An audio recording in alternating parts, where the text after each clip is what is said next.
অবরুদ্ধ নিষেধ, লেখনীতে তেজস্মিতা মূর্তচা, পর্ব সংখ্যা 9। দুপুর 2টার মতো বাজে। শীতের রোদ বাইরে। মেয়েটা কার্যালয়ের ভিতরে এসে দাঁড়ালো মুস্তাকিনের সামনে, অথচ দেখা গেল তার চোখে কোনো ইতস্তত ভাব নেই। দৃঢ় চোখের চাহনি, আত্মবিশ্বাস ভরপুর তাতে। মাহমুদ এগিয়ে এসে জিজ্ঞাসা করলো, ম্যাডাম কোনো প্রয়োজনে এসেছেন? কিছু বলতে চান? মেয়েটা মাথা নাড়ালো। মাহমুদ বলল, জি বলুন, কার সঙ্গে কথা বলতে চান? মেয়েটা মুস্তাকিনের দিকে তাকিয়ে বলল, আপনি কি কিছুটা সময় দিতে পারবেন? তার দ্বিধাহীন এক দাবি। মুস্তাকিন ভ্রু জড়িয়ে একবার পরখ করলো মেয়েটাকে, হাত ঘড়িতে সময় দেখে নিল। ঘড়ির বাইরে তাকিয়েই কিঞ্চিত মাথা নাড়ল সে। বিনয়ের সাথে হাত ইশারা করে নিজের কেবিনের দিকটা দেখিয়ে দিল। মেয়েটা এগিয়ে গেল সেই দিকে। চেয়ারে বসে টেবিলের ওপর দুহাত রেখে একত্র করে কয়েক সেকেন্ড দেখলো মেয়েটিকে। তারপর বলল, জি বলুন, কি বলতে চান? কণ্ঠস্বর ভারী আর কৌতূহলী। মেয়েটি বলতে শুরু করলো, আমি মেহেজাবিন আরমিন অন্তু, দানেশ বিশ্ববিদ্যালয়ের ছাত্রী। মুস্তাকিন সৌজন্যে অল্প হাসল। জি চিনতে পেরেছি, কিন্তু আপনাকে কোন নামে সম্বোধন করব? লোকে আমাকে আরমিন বা অন্তু বলে ডাকে, তো আমি কোন নামটা বেছে নেব? আপনার ইচ্ছে মতো। মুস্তাকিন এবার সোজা হয়ে বসলো। তো মিস আর মিসেস অন্তু, বলুন কি বলতে চান? অন্তু ইতস্তত না করে সরাসরি বলল, মিস। মুস্তাকিন ঘাড় কাত করলো। অন্তু আবারও বলল, আপনাদের টিম রিসেন্ট যে কেসে কাজ করছে সেই ব্যাপারে কথা বলার ছিল। মুস্তাকিন সন্তর্পণে কপাল চড়ালো। আপনি কি কিছু জানেন? কি বলতে চান এ ব্যাপারে? আপনারা কতদূর পৌঁছেছেন? মুস্তাকিন মাথা নাড়ল।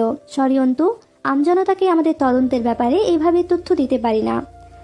তা তো দিতে পারেন না, তবে তা না জানলে আমি গতিবিধি বুঝবো কি করে? জহুরি চোখে তাকালো মুস্তাকিন।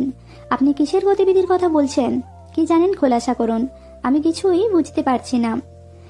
লাশ আসার পর আখিদের বাড়িতে গিয়েছিলেন? না, যায়নি। অন্তু বলল, আমি ওখান থেকেই আসছি। আবারও নতুন করে ঘা জেগে উঠেছে বাড়ির। আপনারা কাউকে সন্দেহ করছেন না? রিপোর্ট কি বলছে? সরাসরিভাবে একটা মেয়েকে এত দ্বিধাহীন এসব কথা বলতে শুনে একটু অপ্রস্তুত বোধ করলো মুস্তাকিন। কথাগুলো খুব পেশাগত ভাবেই বলছে। মুস্তাকিন চোখ নামিয়ে ভাবুক হয়ে রইল কিছুক্ষণ। এরপর বলল, আপনি ঠিক কি বোঝাতে চাচ্ছেন বা বলতে চাচ্ছেন মিস অন্তু? অন্তু শ্বাস ফেললো একটা। খুব আত্মবিশ্বাসের সঙ্গে বলল, রিপোর্ট নিয়ে নিশ্চয়ই তেমন কিছু বের হয়নি, তাই না অফিসার? মুস্তাকিন ভ্রু কুঁচকে ফেলল। খুব সহজ সাবলীল সম্বোধনার কথা বলছে মেয়েটা। কিছুই বলল না। অন্তু বলল, আমার প্রথমে জয় এবং হামজার উপর সন্দেহ হয়েছিল। মুস্তাকিন জিজ্ঞেস করলো, আর এখন? এখন হচ্ছে না? হলে কেন হয়েছিল, আর না হলে কেন হচ্ছে না? অন্তু হাসলো। ব্যাপারটা অতটাও সহজ সরল নয়, তা আপনিও জানেন অফিসার। এভাবে ধারণার উপর ভিত্তি করে কেস মিলে যাওয়ার মতো কেস নয় এটা। আপনি কি এটা জানেন কিছুদিন আগে আখির মেজো ভাই সোহান মারা গিয়েছে? মুস্তাকিন জবাব না দিয়ে তাকিয়ে রয় অন্তুর দিকে। অন্তু নিজেই বলল, এই ব্যাপারটা নিয়ে ঘাবলা কাজ করছিল আমার ভেতরে। আজ তো কিছু জিজ্ঞাসাবাদ করার মতো অবস্থায়ও নেই ওই বাড়ির লোক। তবে আমার মনে হয় সোহানের মৃত্যুটা স্বাভাবিক ছিল না, এখানেও কোনো ব্যাপার আছে। মুস্তাকিন হাত দুটো একত্র করে গুটিয়ে থুতনির কাছে নিয়ে এলো। শার্টের ওপর দিয়ে তার বাহুর পেশি ফুলে উঠেছে। কবজিতে ঘড়ি, গলার কাছে শার্টের বোতাম খোলা, হাতা গোটানো কোমরনুই অব্দি। বিন্যস্ত পোশাক ও চেহারা। সন্ধিহান কণ্ঠে জিজ্ঞেস করলো, আপনি এসব এত ইন্টারেস্ট নিচ্ছেন কেন? অন্তু চুপ রইল ক্ষণকাল। হঠাৎই বলল, আজ আমি চুপ থাকবো, তামাশা দেখবো। আখির পরের শিকারটা আমি হব না এমন কোনো গ্যারান্টি কার্ড তো পাইনি। আর তাছাড়াও মুস্তাকিন সপ্রতিভ হয়ে চাইল, ভ্রু উঁচালো। তাছাড়াও আখির পরিবার ভয়ে বারবার বলছে বিচার চায় না। ধরুন ওদের হয়ে সেই সকল জানোয়ারদের বিচার আমি চাই। চাপা তেজ বহির্ভূত হলো অন্তুর কণ্ঠস্বর ভেদ করে। মুস্তাকিন মাথা নেড়ে সম্মতি জানিয়ে জিজ্ঞেস করলো, তো আপনি কি চাইছেন? আমাদেরকে সাহায্য করতে চান এই কেসে? সাধারণ মেয়ে আমি, এতখানি সক্ষমতা নেই এরকম একটা ভয়ানক কেসে মাথা ঢুকিয়ে অ্যাক্টিভিটির সাথে আপনাদের সহায়তা করব। তবে এটুকু দাবি জানাতে এসেছি, যে কোনো মূল্যে এই কেসের শেষ দেখবেন আপনারা। আখির মৃত্যুর জন্য না হোক মেনে নিলাম, কোনো না কোনো দিন একদিন মানুষের হায়াত ফুরায়। সকলের কপালে স্বাভাবিক মৃত্যু লেখা থাকে না, কিন্তু ওর সম্মানহানি এবং ওর সাথে হওয়া অত্যাচার যেন চাপানা পড়ে যায় আপনাদের গাফিলতির নিচে, এই অনুরোধটুকু করতে এসেছিলাম। মুস্তাকিন সঙ্গে সঙ্গে জবাব দিল না। কিছুক্ষণ চুপ রইল। পিপিআই এর কার্যালয়ে এসে পিবিআই অফিসারের কার্যগতিবিধিতে আঙুল তোলার সাথে সাথে বিচার দাবি করছে নারীটি। ইন্টারেস্টিং লাগলো মুস্তাকিনের কাছে ব্যাপারটা। খানিক পরে বলল, তবে প্রমাণ এবং ক্লুর খুব অভাবে কেসটাতে। এমন কোনো সূত্র এখন অব্দি আমাদের টিম পায়নি যা দ্বারা এই কেস এগোতে পারে। এরকম আর কিছুদিন না পেলে কেস এমনিতেই চাপা পড়ে যাবে, তবে আমাদের চেষ্টা জারি আছে। অন্তু আপাতত আর কিছু না বলে বের হলো কার্যালয় থেকে। পেছন থেকে কিছুক্ষণ চেয়ে দেখলো মুস্তাকিন অদ্ভুত মেয়েটিকে। অদ্ভুত কেন মনে হচ্ছে জানা নেই, তবে কেন যেন সবার থেকে আলাদা লাগলো অল্পক্ষণের জন্য হলেও। অন্তু যখন রাস্তা পার হওয়ার উদ্দেশ্যে রাস্তার পাশে এসে দাঁড়িয়েছে, তখনই সামনে দিয়ে পাশ কাটিয়ে বেরিয়ে গেল হামজার গাড়িটা। অন্তু টের পেল না। জয় ততক্ষণ অব্দি খ্যাপা চোখে দেখল অন্তুকে, যতক্ষণ গাড়ির কাঁচ ভেদ করে লক্ষ্যও করা যায় ওকে। ঘাড় ফিরিয়ে হামজাকে বলল, অন্তু পিবিআই ডিপার্টমেন্টের সামনে। ঘাড় ঝাঁকালো পরপর দুবার। কাহিনী বুঝতে পারছি না এই মেয়েটার। হামজা গম্ভীর কণ্ঠে বলল, এমনিতেই বোঝা যায় প্রতিবাদী চিন্তাধারার মেয়েটা। হয়তো ওই মেয়েটার বিচারের জন্য লড়তে চাচ্ছে। তুই নজরদারি করছিস কেন ওর ওপর? তাচ্ছিল্যের হাসি হাসল জয়। তোমার সৎ নেতাগিরি আর নীতি নিজের পকেটে রাখো। ওর সন্দেহ আমার আর তোমার ওপর। এবারেও কি তোমার নীতি কথা শোনাবে নেতাজি? হামজার হাতের পিঠে গাঢ় জখম। জয় দ্রুত সম্ভব গাড়ি চালাচ্ছে। চেপে রাখা টিস্যু রক্তে ভরে উঠেছে, অথচ হামজার নির্বিকার ভঙ্গিতে ভ্রু কুঁচকে তাকালো। আমার আর তোর ওপর কেন? আমি তুই ওর কি করেছি? জয় স্টিয়ারিং ঘোরাতে ঘোরাতে জবাব দিল, চলো জিজ্ঞেস করে আসি। নাক শিউরে ওঠে হামজার। হারামি। গাড়ি এসে থামলো M Abdur Rahim medical college হাসপাতালের সামনে। ভেতরে ভর্তি রয়েছে দলের কয়েকটা ছেলে। গতকাল মারামারি হয়েছে ভার্সিটির মোড়ে ঝন্টু সাহেবের ছেলে মাঝারের লোকেদের সাথে। অবশেষে জয় যখন গিয়েছিল, শেষ পর্যায়ে তার হাত কেটেছে, কপাল ফেটেছে, পিঠে আস্ত একটা লাঠি ভেঙেছে।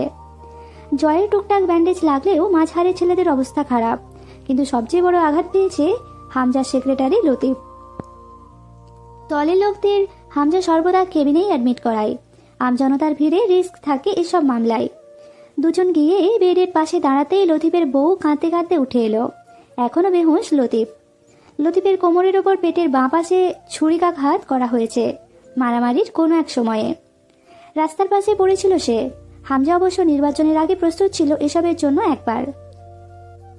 মারামারির সূত্রপাত ঘটেছে সকালের দিকে। মাঝারের ছেলেরা ক্লাব ঘরে ইট পাটকেল ছোড়াছুড়ির মাধ্যমে ঘটনার শুরু। জয়ের মাস্টার্স ফাইনাল ইয়ারের পরীক্ষা কদিন বাদে। সপ্তাহখানিকের মধ্যে দুদিনের জন্য ঢাকা যাবে সে। ক্লাবে সে ছিল না তখন হামজা পড়তে বসার জন্য চাপে রেখেছে। কিছুদিন কারবার থেকে দূরে থাকতে হয়েছিল, কিন্তু ইট পাটকেল ছুড়ে মাঝারের ছেলেরা থামেনি। নোংরা ভাষায় হামজাকে গালি দিয়েছে। তখন হামজার ছেলেরা বেরিয়েছিল। দুপুরবেলা লতিফের সাথে এই অঘটন ঘটে যাওয়ার পর জয় বিকেলে পড়ালেখা ছেড়ে বেরিয়ে গিয়েছিল। সন্ধ্যার পর ভার্সিটি মোড়ে তুমুল মারামারি হলো দুই দলের। লাঠি, সোঁটা, ককটেল সাথে ছুরি ছিল ছেলেদের হাতে। জয় দুটো ছেলেকে বেদম পিটিয়েছে। সেসব প্রতিরোধ করার জ্ঞান থাকে না জয়ের। এটা তার অপারগতা। যখন কাউকে মারতে শুরু করে তাকে বৃষ্টির ধারার মতো মেরে যায়। সে একনিষ্ঠ চিত্তে শুধু দুটো ছেলেকে মেরেছে। তার মাঝে নিজে জখম হয়েছে বেশ ভালো মতোই। মাঝার নিজে উপস্থিত ছিল না। সকালে জয়কে না ডেকেই হামজা পৌঁছেছিল পলাশের ডেরায়। দিনাজপুরের নামকরা সন্ত্রাস পলাশ, আকবর আর রাজন। দুজনের সাথে ভালো মিল মাঝারের। সাথে দুটোকে মহাজনও বলা চলে। কড়া সুদে টাকা ধার দেয় মানুষকে, পরে তার বদলে জমি, ঘরের জিনিস অথবা ব্যবসা কেড়ে নেওয়ার বহু নজির আছে সেখানে। সেখানে গিয়ে মেরে এসেছে হামজা মাঝারকে। জয় সেখান থেকে নিয়ে এসেছে হামজাকে। এখনো তো জিজ্ঞেস করেনি মাঝারের কি অবস্থা, কিভাবে মেরেছে, কি হাল করেছে। হামজা খুব শান্ত শীতল মেজাজের পুরুষ। যতক্ষণ না জয়কে আঘাত করায় তাকে ক্ষেপতে দেখা যায়নি। কিন্তু লতিফের স্ত্রীর কান্নাকাটি দেখেছে সে রাতে। লতিফের বাচ্চা দুটোর শুকনো মুখ দেখেছে। লতিফের রক্তাক্ত শার্টখানাও দেখেছে। হামজাকে চেয়ারে বসিয়ে রেখে জয় দ্রুত গেল নার্সকে ডাকতে। এই অসময়ে হাসপাতালে নার্সের সংখ্যা চারিদিকে খুবই কম। ব্যস্ত নার্স দাঁড়াতে বলল জয়কে। হুট করে জয়ের মেজাজ ছুটল। অমানুষের মতো হয়ে উঠতে মুহূর্তেই সে দাঁত খিঁচে উঠল। ওঠ, তাড়াতাড়ি ওঠ। তোর পাশে যে মগা দাঁড়াই আছে ওরে বল ক্যানালা ঢুকায় দিক ওই লোকে। তুই আমার সাথে চল। ভাইয়ের হাতে রক্ত পড়তেছে, শুনছিস না কথা? শেষেরটা চেঁচিয়ে উঠল। নার্স কেঁপে উঠল দ্রুত দ্রুত উঠে গিয়ে দাঁড়ালো। রাগে শরীর কাঁপছে জয়ের। এখানে হামজা থাকলে নির্ঘাত একটা থাপ্পড় মারত কোনো মেয়ের সাথে এমন দুর্ব্যবহারের ফলে। নার্সকে নিয়ে এসে দাঁড় করালো হামজার পাশে। আসলে অনেকটা রক্ত বেরিয়ে সাদা পাঞ্জাবি রঙিন হয়ে উঠেছে হামজার। গালের পাশে কালচেটে দাগ দেখা যাচ্ছে। এটা অস্বাভাবিক কিছু নয়। নির্বাচনের আগে এমন অঘটন ঘটারই ছিল। ঝন্টু সাহেব ও তার ছেলে যে চুপচাপ বসে থাকবে না, এটা জানা কথা। নার্স ভয়ার্ত গলায় বলল, কিছু ওষুধ আনতে হবে। জয় তাড়া দিল, হ্যাঁ বলেন সিস্টার, কি কি ওষুধ লাগবে? আমি এক্ষুনি এনে দিচ্ছি, দ্রুত বলেন। নার্সটি কিছুটা অপ্রস্তুত হলো। কিছুক্ষণ আগে কি ব্যবহার ছিল, আবার এখনই বলছে সিস্টার। একটা কাগজে নাম লিখে দিল। জয় কারো হাতে দিল না কাগজখানা।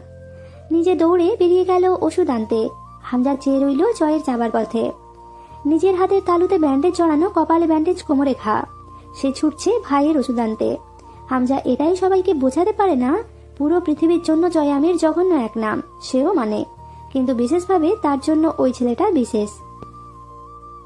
লতিফের চিকিৎসার সমস্ত খরচা হামজা বহন করল। কেবিনের বাইরে দাঁড়িয়ে রইল সকলে। শেষ রাতের দিকে সার্জারি করা হয়েছে লতিফের, এখনো সেন্স ফেরেনি। চিন্তিত মুখে নিজের ব্যথা ভুলে উদ্বিগ্ন ভঙ্গিতে পায়চারি করে চলল হামজা। সে কখনো কোনো সময় চায় না তার জন্য দলের ছেলেরা মূল্য দিক। সেদিন নিষেধ করে আসার পর হামজা নির্বাচন অফিসে গিয়ে ঝন্টু সাহেবের আপিল বাতিল করে এসেছে। তাতে যে ঝন্টু সাহেব খেপবেন তা জানা কথা, তবে আঘাতটা লতিফকে করে ওর পরিবারকে বিধ্বস্ত করে তোলাটা ঠিক হয়নি ঝন্টু সাহেবের। মাঝার ভালো ঘা খেয়েছে। যতদিন নির্বাচন শেষ না হচ্ছে ঝামেলা যে টুকটাক লেগেই থাকবে এ কথাও জানা। নির্বাচনের পরেও কোনো বিশেষ ঝামেলা হওয়ার চান্স রয়েছে। রাত করে বাড়ি ফিরল হামজা। জয় ঢুকে পড়ল নিজের ঘরে। তার পড়ালেখায় গাফিলতি করলে চলবে না এখন। ঘরে ঢুকেই চেঁচিয়ে ডাকলো মামিকে। দ্রুত পায়ে এগিয়ে এলো তরু। কি হয়েছে জয় ভাইয়া? খালামণি অসুস্থ, ব্যথাটা বেড়েছে, কিছু দরকার? জয় জ্যাকেটের চেন খুলে ইশারা করলো জ্যাকেটটা খুলে দিতে। তরু জ্যাকেট খুলে নিয়ে এসে হ্যাঙ্গারে বাঁধিয়ে রাখলো। জয় বাথরুমে ঢুকতে ঢুকতে বলল, এক কাপ গরম কফি বানিয়ে দে তো, আমি মামির কাছ থেকে ঘুরে এসে খাবো। আর ঘরটা ঝাড়ু দে, পায়ে নোংরা বাঁধছে। তরু ঝাড়ু দিতে দিতে দেয়ালের দিকে তাকায়। 4টে বড় ছোট ফ্রেমে বাঁধানো জয়ের ছবি। ওয়ালমেটে ভর্তি ঘরের দেয়াল। জয় যখন মামির রুমে এলো, দেখলো হামজা মায়ের মাথার কাছে বসে আছে। মামা বারান্দার পাশে চেয়ারে বসা। মুখ বাঁকালো জয়। ওখানে বসে কি নিজেকে বীরপুরুষ প্রমাণ করতে চাইতেছ? বারান্দা দিয়ে ঠান্ডা বাতাস আসছে না? পরে তো খ্যাঁক খ্যাঁক করে কাশবে। তোমার কাশির আওয়াজ শুনতে একটু ভাল লাগে না মামা, দরজা আটকে বসো। শাহানা ব্যথায় কুঁচকে গেছেন। হামজা মাথা নিচু করে বসে আছে মায়ের শিওরে। জয় বকে উঠল, শালার ডাক্তাররা যদি কষ্টের সময় চিকিৎসা না করতে পারবে, তাহলে ডাক্তারটায় লাগানোর মানেটা কি? ব্যথা এখন, সার্জারি করবে মাস কয়েক পরে, এটা কোনো চিকিৎসার মধ্যে পড়ে? তুলি জবাব দিল, তুই চুপ থাক, না বুঝে চেঁচাবি না। আগে ওষুধ খাইয়ে ভিতরে একটা সার্জারির মতো পরিবেশ তৈরি করে এরপর সঠিক সময় সার্জারি করবেন ডাক্তাররা। তোর মতো পদার্থবিজ্ঞান পড়ে অপদার্থ হয়নি তারা, ডাক্তার ওরা ভালোই বোঝে। জয় দাঁত খিচে বকতে গিয়ে আবার চুপ করলো। এখানে সবার মন খারাপ, এখন চুপ থাকা ভালো মানুষের কাজ। জয়ের ধারণা সে খারাপ হলেও মাঝে মধ্যে একটু ভালো মানুষের মতো আচরণ দেখিয়ে লোককে চমকে দেওয়া ভালো। বাইরে বেরিয়ে এলো। বাড়িটা খুব বিষণ্ণ লাগছে। জয়ের ভালো লাগছে না বিষয়টা। কালকেই গিয়ে কোয়েলকে আনতে হবে। ও থাকলে এখন দৌড়ে এসে কোলে উঠে আবদার করতো, মামা আমিও ব্যান্ডেজ লাগাবো। এরপর দুজন চকলেট কিনতে যাব, ম্যাচিং ম্যাচিং হবে তোমার আমার ব্যান্ডেজ। শরীরের ব্যথা রাত বাড়ার সাথে সাথে প্রকট হচ্ছে। বারান্দায় গিয়ে দাঁড়িয়ে সিগারেট ধরালো। কোমরের ক্ষততে টান ধরেছে। পুরো গা হাত পা বিষ ব্যথা হয়েছে। এখন বোঝা যাচ্ছে। জয়ের রুমটা বাড়ির পেছন দিকে। এখান থেকে বাড়ির পেছনে জঙ্গল চলে গেছে। বিশাল ফাঁকা পতিত জমি পড়ে আছে, সেখানে জঙ্গলি গাছপালা জন্মেছে। তরু কফি রেখে চলে যাওয়ার সময় জয় ডাকলো, খাবারটা রুমে দিয়ে যেত। জয় জানে ও না বললেও মেয়েরা ঠিক এটাই করত। কেন এত যত্ন করে জানা বা বোঝার চেষ্টা কখনো করেনি জয়। তবে নিঃসঙ্গ পাপে ভরা জীবনে এই মেয়েটার বেশ মনোযোগ পাইছে। তরু খাবার আনলো। জয় তখন বিছানায় বসা। তরু খাবার রেখে চলে গেল না, দাঁড়িয়ে রইল। জয় জিজ্ঞেস করলো, দাঁড়িয়ে আছিস কেন? চিকন মিষ্টি কণ্ঠস্বর তরুর। আপনি খেতে পারবেন নাকি আমি খাইয়ে দেব? অবাক হলো না জয়, সে জানতো এমন কিছুই বলবে। চেয়ে রইল তরুর মুখের দিকে কয়েক সেকেন্ড, তারপর মাথা নেড়ে সম্মতি জানালো। যত্ন করে খাওয়াতে বসলো তরু। আবার খাবার চিবোতে চিবোতে একবার তরুকে দেখে নিয়ে নিঃশব্দে হাসলো জয়। আমি খারাপ, লোকে আমার নাম শুনলেই নাক ছিটকায়। তুই বিশেষ এই যত্ন কেন করিস? তরুর চোখের ঘন পাপনি নড়ে উঠল। একবার তাকিয়ে চোখ নামিয়ে নিল। আস্তে করে বলল, হাঁ করুন। জয় লোকমাটা গালে না নিয়ে আবারও হাসলো। ভালোবাসিস আমায়? হাত থেমে গেল তরুর। চোখের কোণে জলের ছিটা জমেছে। জয় হালকা ব্যস্ত হলো। এই পাগলি, এই কাঁদছিস কেন? আমি স্বয়ং পাপ, আমাকে ভালোবাসতে নেই, এজন্য আমিও পাপকেই ভালোবাসি। অবশেষে জীবনে এমন সব নিকৃষ্ট পাপ করে রেখেছি, কেউ যদি তার শাস্তি কোনোদিন দেয় আমায়, তাহলে তা হবে আমার জঘন্য মৃত্যু। আবার আমার পাপের পেছনে এমন কোনো ব্যাকগ্রাউন্ড নেই যা শোনার পর মানুষ ইমোশনাল হবে বা বলবে এই জন্য আমি বাধ্য হয়েছি বা এমন হয়েছি। সবই করেছি ক্ষমতার জোরে। তুই যে আমায় ভালোবাসিস, তুইও সমান পাপী। কারণ আমার মতো পাপিষ্ঠকে কোনো সুন্দর মনের মানুষ ভালোবাসতে পারে না, তা আমি জানি। যে কোনোদিন আমায় ভালোবাসবে বা বেসেছে, আমি জেনে নেই তার ভেতরে আমার মতোই পাপ আছে, নয়তো কেউ আমার পক্ষপাতিত্ব করতে পারে না। তোর চুপচাপ খাবার খাওয়াই জয়কে। সযত্নে মলম লাগিয়ে দিল পিঠের ক্ষততে।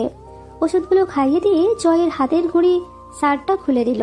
শুইয়ে দিয়ে কম্বলটা গলা অবধি তুলে দিয়ে মাথার কাছে বসলো। গভীর মনোযোগের সাথে জয়ের মাথায় হাত বুলিয়ে দিল, চুল টেনে দিল, কপাল টিপে দিল। জয় চোখ বুঝে চুপচাপ নেয় সেই সেবাগুলো। এক দৃষ্টি চেয়ে রয় তরুর মুখের দিকে। খোঁচা দাঁড়ির গালটা হাত দিয়ে আদর করতে ইচ্ছে করছে। জয়ের নিঃশ্বাস ভারী ভারী পড়তে শুরু করে। বহুদিন এভাবে পাশে শুয়ে পড়েছে সে জয়ের, অথচ সকালে উঠে নিজেকে অক্ষত অবস্থায় দেখে জয়ের প্রতি ভালোবাসাটা আরো বেড়েছে। একটা তাগড়া পুরুষের পাশে রাত কাটিয়ে যখন বোঝা যায় পুরুষটি হাতও লাগায়নি নারী শরীরে, সেখানে প্রেম জাগার কথা নয় কি? তরু মানে জয় খারাপ, কিন্তু তার আপেক্ষিকতার জয়ের খারাপের শিকার হয়নি সে, সুতরাং তার ভালোবাসা জায়েজ। হঠাৎই তরু একটা অকাজ করে বসলো। গাঢ় একটা চুমু খেলো জয়ের কপালে। ফিসফিস করে বলল, আপনাকে ভালোবাসা যদি পাপ হয়, আপনাকে ভালোবেসে আমায় যদি পাপী হতে হয়, তো পাপই ঠিক। আমি সেই পাপই করেছি। প্রেমিকা না হয়ে বরং আপনার পাপিষ্ঠা নারী হয়েছি। তবুও আমি আপনাকে ভালোবেসেছি জয় আমির, এ কথা অনস্বীকার্য, এ কথা চিরধার্য। জয়ের ঠোঁটের কোণে প্রসারিত হলো। অবচেতন কানে কথাগুলো শুনে ফেলল জয়। তরু আর বসলো না, দৌড়ে বেরিয়ে গেল জয়ের রুম থেকে।